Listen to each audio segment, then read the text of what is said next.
What's up, gamers? DreamcastGuy here, talking today about some PlayStation news because Sony has just dropped two very big stories, which is the fact that a bunch of PlayStation games are coming soon to PC, and additionally, it seems as if there's the next generation of PSVR is coming very, very soon. In fact, Sony has just announced that they're working on an all-new series of PSVR going to be exclusively for the PlayStation 5. Now let's break down what this actually means and if people are going to be very, very angry about it. Now this all comes from a big story that's just been done over on GQ magazine with Jim Ryan. This is the president of PlayStation right now, and he's been talking a lot about some pretty crazy ideas for 2021. Now I've read this entire article. I'm going to link it down below.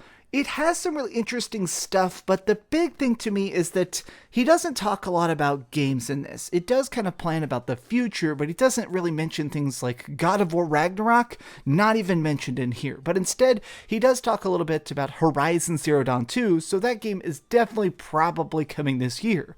But within this, what really kind of caught my eye is this. Right at the beginning, what about PlayStation games on PC? A whole slate of them is coming on the way, starting with Days Gone in the spring. It's pretty obvious to everyone in this industry that the PlayStation has managed to completely dominate. I mean, with over 100 million PS4s sold, the PlayStation 5 still in such high demand, clearly Sony is trying to make some pretty big moves with the PlayStation brand. It seems like a huge push as to why these systems have sold so much is in fact the exclusives themselves. The fact that there is just so much stuff that if you want to play it, it's only on the PlayStation. From Uncharted to Bloodborne, if you want these experiences, you have to buy the console, right? That's just how this works. Well, the reason I find this fascinating is because I do think that in the long run, 100% this push towards PC is a good idea. And I say this for two reasons, which is first and foremost, it's more budget for the games themselves. It seems like what's going to happen is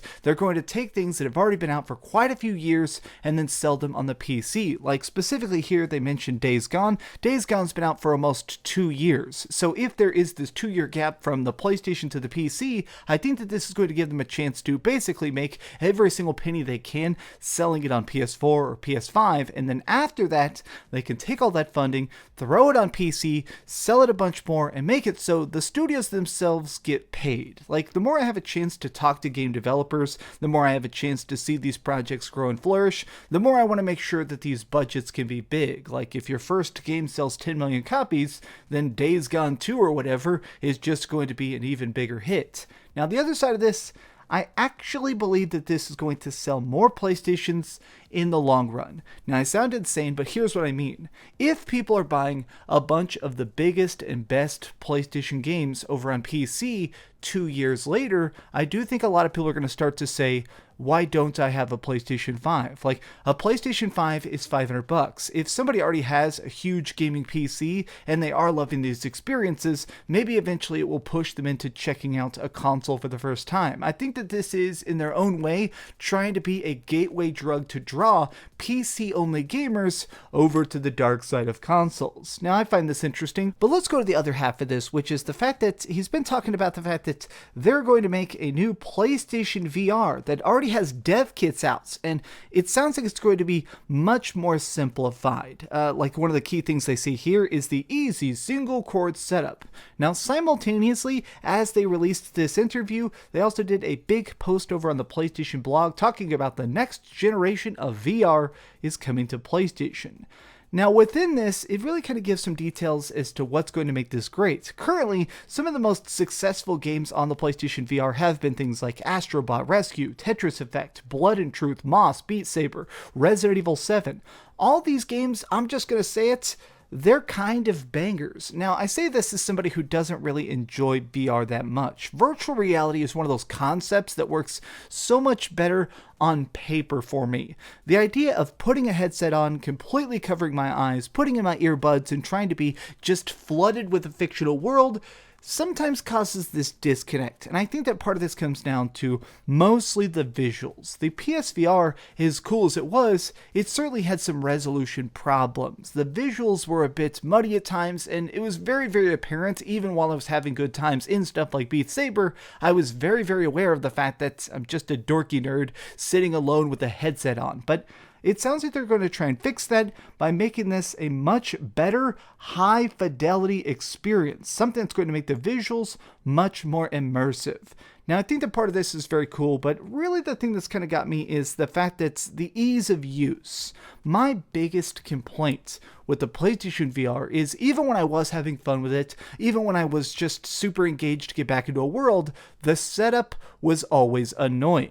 For those who never owned a PlayStation VR, it basically required you to plug a series of HDMIs into the headset, into the TV, into the console. And while it wasn't like this 20-step process, it still was one of those things that felt kind of archaic for how futuristic the technology was. But additionally, in this progress of trying to make the games more easy to access, they've decided to actually say that they're going to be adding in some HD trigger features. So in here, it actually talks about the fact that what they want to do is, one of the things that exists in the PlayStation 5 controller is obviously the haptic triggers, the ability to make it where there is a forced resistance. And so right now, when you're playing the PSVR, you either use the PlayStation Move controllers to lightsaber your freaking face off, or you play it with a PlayStation 4 controller. Well, with this new PlayStation VR 2, or I think they're probably going to call it PS5 VR, I think the idea of having more immersion in my hands with vibration,